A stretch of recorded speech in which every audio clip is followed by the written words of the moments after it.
The tropical sun hung high over the turquoise waters of the Pacific, casting a golden glow upon the lush greenery of Fantasy Island. It was a place where the air felt like a warm embrace and the scent of hibiscus drifted on the gentle breeze. Mr. Rourke stood on the observation deck, his white suit impeccable, reflecting the brilliance of the morning light. Beside him stood Lawrence, his loyal assistant, whose eyes were fixed on the approaching seaplane that cut a white wake across the shimmering sea.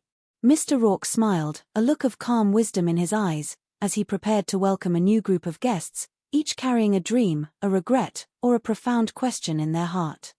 "Good morning, Lawrence," Mr. Rourke said, his voice smooth and resonant. He looked over the arrival list, a small smile playing on his lips. "Smiles, everyone. Smiles.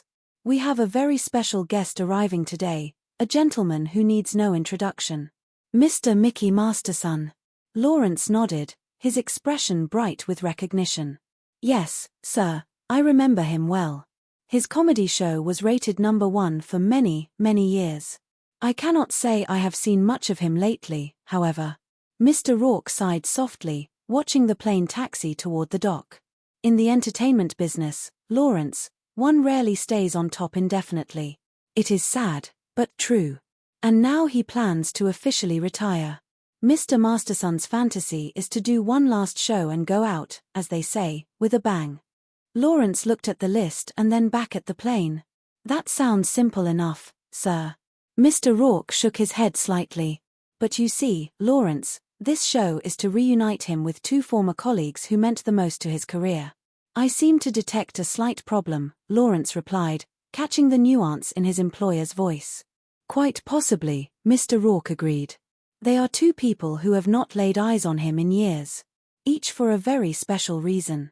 There is much history there, Lawrence, and not all of it is as bright as a stage light." As the passengers began to disembark, a small figure caught Lawrence's eye. A young girl, perhaps no older than 10 or 11, stepped onto the dock.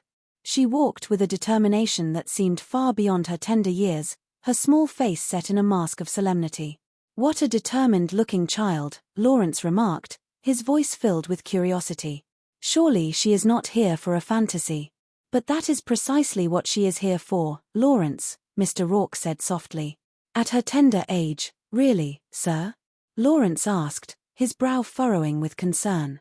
"Unfortunately," Mr. Rourke explained, "tragedy does not respect age, tender or otherwise. You see, Miss Laurie Shannon lost both her parents in an accident just 2 months ago. Poor child." Lawrence felt a pang of sympathy for the little girl. "What are we going to do about it, sir?"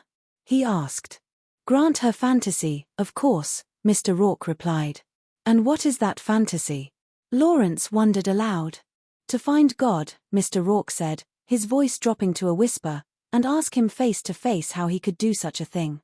The guests gathered on the manicured lawn of the main house. Mr. Rourke stepped forward, spreading his arms in a gesture of welcome.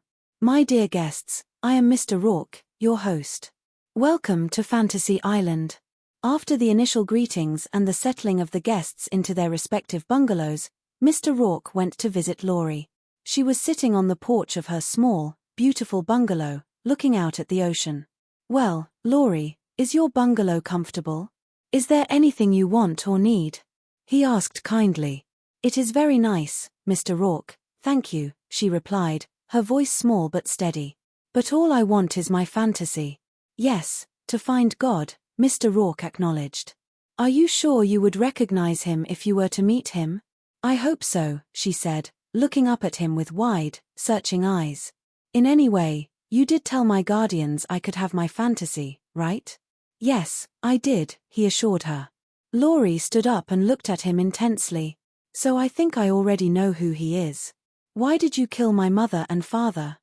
Mr. Rourke looked at her with profound empathy. "I am not what you are searching for, Laurie," he said gently. "But look at you," she argued, stepping closer. "You are all dressed in white and you have a star shining all around you. You made people's fantasies come true." Mr. Rourke knelt down so he was at eye level with her. "I am very fortunate that I can sometimes bring happiness to others, yes. But what you are looking for, Laurie, is different." He is everywhere and nowhere and very, very difficult to find. You will have to keep looking. It will not be this easy, you understand. You will find what you seek, though, when and where you least expect it. But I promise you this. You will know when you do find him. Laurie took a deep breath, her small shoulders squaring. Then I guess I better get started. Meanwhile, in another part of the island, Mickey Masterson was pacing in his luxurious suite. He was a man who lived for the roar of the crowd, but today, his face was etched with anxiety. Outrageous, he muttered to himself, over and over. Outrageous. Lawrence, who was bringing in a tray of refreshments, watched him with a hidden smile. That means he loves it, Lawrence thought. Mr. Masterson looked up as Lawrence approached. May I freshen your drink, Mr. Masterson? Oh, thank you very, very much, Mickey said, taking a glass. The climate does make you thirsty, but keep it virgin. I am not too big on the sauce when I am working. Yes, sir, Lawrence replied. Mickey sighed, leaning against a mahogany desk. Mr. Rourke, it seems like I am always working. I am not ashamed to say it. Audiences cannot get enough of me. Of course, Las Vegas is no picnic, mind you. But it is not anything like the crazy pace of television. That is why I finally turned my back on television. Now, sir, Las Vegas. Oh boy, I love Las Vegas. How they love me in Las Vegas. Mickey's eyes glazed over as he drifted into a memory. He could almost hear the clinking of glasses and the sound of a big band. What a night. What a night. As I look into your faces, and some of your faces need looking into. Yeah, I feel great. I really do. You know, I love Las Vegas because, yeah, how they love me. Mr. Rourke walked into the room, observing the comedian's nostalgic reverie. Is it not difficult to retire from such moderation? He asked with a hint of wit. Mickey chuckled. Oh, maybe, but I say a man should quit when he is on top. That is what I believe. He took a sip of his drink. Virgin. Thank you very much. Martha and Walter arrived, did they not? Mr. Rourke nodded. To be sure. Bringing Miss Harley and Mr. Dunlop to Fantasy Island was not difficult. However, I can in no way make decisions for them. There remains a possibility they may not wish to do the show. Mickey waved a hand dismissively. No chance. Oh, I admit they might not enjoy the idea at first, but when that curtain goes up, they will be right there beside me. We were a team you just could not beat. Oh, I do remember well. Mr. Rourke tilted his head. In fact, it does seem a shame that you ever broke up in the first place. Mickey's expression tightened for a fleeting second. Well, it was the pressure I was talking about. Martha and Walter understood how it was, you know what I mean. But even if they are holding a little grudge because I stayed on top and they did not, do not worry, I will square it with them. Mr. Rourke, do not you worry about a thing. This is going to be great. Absolutely outrageous. Deep in the interior of the island, where the vegetation grew thick and the landscape became rugged with red earth and cacti, Laurie was wandering. She came upon a small, weathered shack that seemed out of place in the tropical paradise. An old man sat on a rickety porch, his clothes worn and his hair a wild tangle of grey. He looked up with a start as the little girl approached. This is my place, he barked. Get out. Laurie stopped, her eyes narrowing as she studied him. Are you God? She asked. The old man, whose name was Adam Cobb, scoffed. Yes, I am. Laurie looked around at the dusty ground and the thorny plants. This place does not look much like heaven. All these cactuses and sharp-pointed things. Adam leaned back, his eyes narrowing. I made it that way. I made it that way to keep funny-faced people like you out. Now, get. Laurie did not move. I came to ask you a question. Adam groaned, rubbing his face with his hands. People do not ask God questions.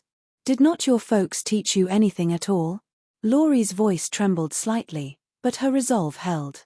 They taught me lots of things before you had to kill them in that accident. That is why I have come to ask you. Why did you do it? Adam froze, the gruffness in his expression replaced by a flash of surprise and something that looked like pain. I do not allow that kind of question, he stammered. Well, I am not leaving until you answer it, Laurie declared, crossing her arms. Adam sighed, looking at the determined child. Look, kid, what you are asking is not an easy answer. Not even for me. You are God, Laurie said. You know why you did it. Adam looked away, his eyes scanning the horizon. Well, sure, I do. But it takes a lot of thinking on my part to answer so that you will understand what I am saying. You know what I mean? No, Laurie said. Adam tried again. I do things differently than ordinary mortals like you for different reasons. Well, I will tell you what. You go away, and you come back this afternoon. And by that time, I will have figured out how to explain it to you, okay? Laurie frowned. I do not know why you cannot explain it to me now. Blast it, kid, Adam shouted, though there was no real malice in it. Will you stop arguing with God?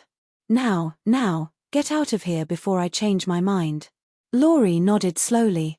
Okay, but you better be here. Back at the resort, Mickey had arranged a meeting